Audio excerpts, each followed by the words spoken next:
nous avons donc malheureusement des boîtes noires et l'on souhaite aujourd'hui, on va essayer de voir comment on peut expliquer ce qui se passe dans les boîtes noires. Surtout que les boîtes noires décident aujourd'hui des choses assez intéressantes, mais parfois assez critiques, assez sensibles. Et puis parfois, dans les exemples, on peut trouver des problèmes, des biais, ou parfois les données ne sont pas équilibrées, ou il y a un manque de données, etc. Donc il y a beaucoup de problèmes, et on peut avoir des conséquences, soit des problèmes soit éthiques, soit légaux, d'accord. Et puis, après tout, on doit pouvoir expliquer. Avant, on utilisait des modèles assez simples, par exemple ici, les decision trees, donc les arbres de décision, qui sont par leur nature des modèles donc interprétables. Pourquoi? Parce que nous avons donc l'âge, est-ce que old ou middle age ou young, etc. S'il fume, s'il ne fume pas. Donc il y a des oui et non. Donc on comprend un peu à la fin les décisions qui vont être prises. Donc c'était un peu du machine learning assez transparent.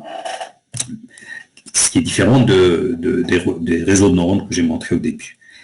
Et ces réseaux de neurones, qui sont performants, d'ailleurs je n'ai pas montré une courbe qui montre que plus les réseaux de neurones, le machine learning, plus d'une manière générale, pas les réseaux de neurones, plus les algorithmes de machine learning sont performants, plus ils tiennent compte de la complexité des phénomènes, et donc plus ils sont eux-mêmes complexes.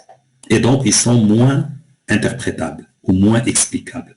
Par contre, les modèles qui sont explicables sont en général moins performants, comme les arbres de décision que j'ai montrés. Et ce qui est complexe, ce qui est très performant, c'est par exemple un réseau de neurones profond. Et donc, il y a un besoin d'expliquer ce qui se passe dans un réseau de neurones. Et aujourd'hui, je ne vais pas faire la différence entre interpréter et expliquer, je vais supposer que c'est un peu la même chose, sachant que expliquer, c'est beaucoup plus humain, centré utilisateur, alors que interpréter, c'est beaucoup plus pour les experts, donc les spécialistes en machine learning. Donc ça, on y reviendra peut-être une autre fois. Donc pourquoi on a besoin d'expliquer? C'est parce que, d'une part, il y a une nécessité d'avoir la confiance des gens, donc il faut construire la confiance, sinon les gens, d'accord, donc on doit expliquer aux gens ce qui se passe dans un réseau de neurones, essayer, sachant que expliquer, c'est pas toujours facile, parce que même aujourd'hui, quand je vais voir un médecin et qu'il il inscrit un traitement ou il me demande que je prends soin, ce n'est pas toujours expliqué, c'est pas forcément, donc mais au moins lui il comprend. Il y a parfois de la biologie complexe ou des phénomènes difficiles et qui ne peut pas vraiment me détailler.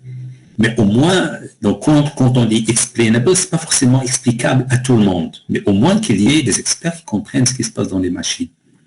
Donc, créer de la confiance, et donc la confiance de l'utilisateur, mais aussi parfois la confiance des acteurs ou par exemple des partenaires. Parce que l'IA, c'est pas seulement c'est pas B2C, c'est pas seulement un business ou un client, mais parfois c'est aussi des opérations ou des transactions entre des différents, c'est B2B.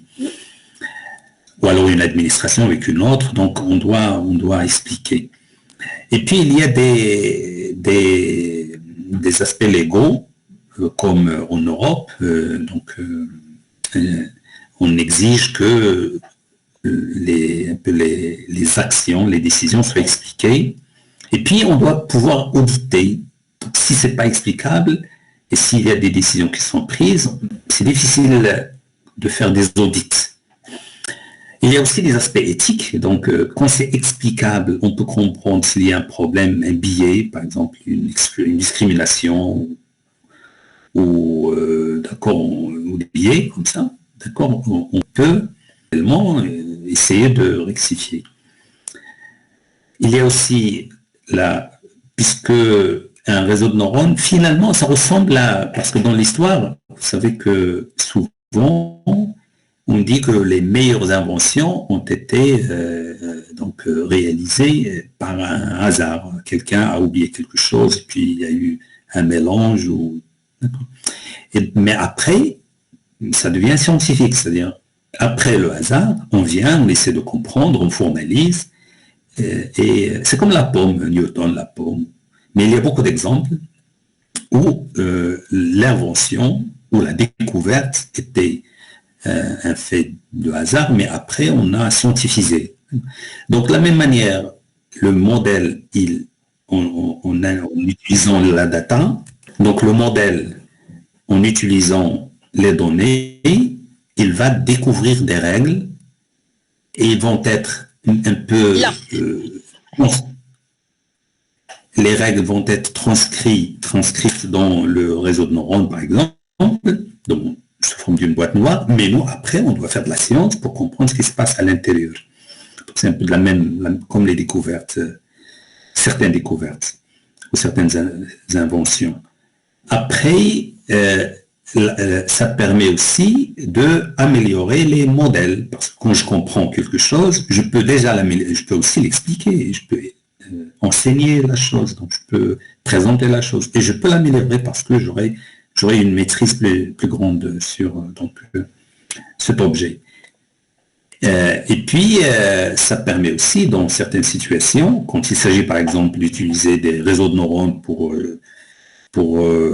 gérer, surveiller, contrôler des infrastructures critiques, donc là aussi, il faut que, pour assurer un peu la sécurité, d'accord, il faudrait qu'il y ait aussi une compréhension de ce qui se passe pour éviter les erreurs.